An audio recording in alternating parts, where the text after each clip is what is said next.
O día en que a mamá se lle puxo cara de teteira. O 3 de outubro ás 9:00 da noite, un pito caeu do niño. Plaf! Nese momento, Marquiños soltou da cama. O floreiro preferido da súa nai escachara en 1000 anacos de cristal de cores. Mamá estaba tan enfadada que empezou a botar fume como un dragón. Preocupado pola que se lle viña enriba, Marquiños pensou, estárselle poñendo cara de teteiro. Ao momento, a nariz de súa nai empezou a facerse bicuda. Logo, a súa orella esquerda foise transformando até parecer unha asa perfecta. Finalmente, cun son metálico unha teteira que se parecía moito a súa nai, caeu no chan. Mamá! Entón a teteira soltou un bufido, aínda estaba enfadado. Marquiños foi correndo a ver a súa veciña, a señorita Euloxia, pero a vella, que estaba xorda como unha tapia, quedara dormida e non lle abriu. Iremos ver a avoa Lubi, díxolle a teteira, que respondeu cunha nube de fume. Marquiños cruzou a ponte, subiu a costa e petou a porta. A avoa Lubi case lle dá un pasmo. Despois de rañar a cabeza e poñer as pantuflas, dixo: "Éche ben raro, imos ver ao tío Xesús, que é moi listo." O tío Xesús puxo as lentes e examinou a teteira con coidado. Logo, amañando o bigote, dixo: "Debe ser cousa de maxia, imos ver ao meu amigo Paco."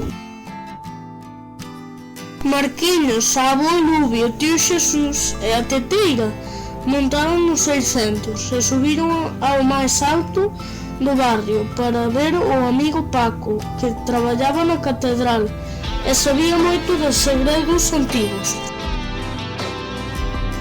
"É a maldición da teteira, hai un libro que falta dela", concluíu o amigo Paco. Marquiños, a avoa Lubi, o tío Xesús e o amigo Paco e a teteira foron correndo á casa do bibliotecario, que estaba ceando un ovo frito tan pancho.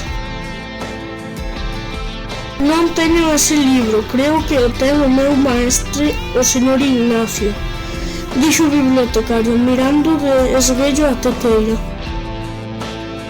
O señor Ignacio abriu a porta e atopou o seu antigo alumno, o amigo Paco, o tío Xesús, a avoa Lubi e un neno que non vira na vida, agarrando unha teteira como se fose un tesouro.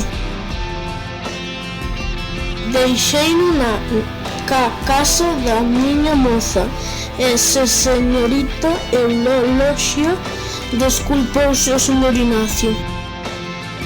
Pero a señorita Euloxia, que estaba 9:10, pouco despois de que alguén petase a porta, como estaba xorda como unha tapia, non se decatou do que lle dixeron. Con moita calma, a señorita Euloxia puxo a teteira ao lume para preparar un té.